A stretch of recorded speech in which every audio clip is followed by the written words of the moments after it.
আমাদের মোমোর বয়স এখন 7-এর কাছাকাছি, তাই দুধের সাথে সাথে আমরা কিছু ওকে এক্সট্রা সলিড খাবারও দিই। যেমন ধরুন ভাতের সাথে ডাল মাখিয়ে ভালো করে চটকে তেলাকে খাবারটা দিই, বা কোনো সবজি ভালো করে সেদ্ধ করে গাজর, কখনো কুমড়ো, রাঙালু এসব সেদ্ধ করে ওকে আমরা খাওয়াই।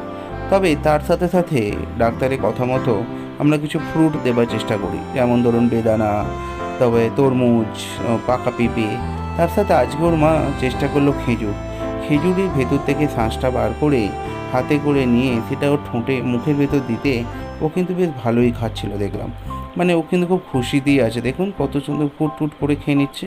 মানে মিষ্টি জাতীয় খাবার তো বাচ্চারা একটু পছন্দই করে, খেয়ে নিচ্ছে। যদিও আমরা কোনো মানে এক্সট্রা মিষ্টি সব কিছু খাওয়াই না, নুন আর মিষ্টি একদম খাওয়াতে বারণ করেছে, যেহেতু ফ্রুটের মিষ্টি এটা কোনো অসুবিধা নেই।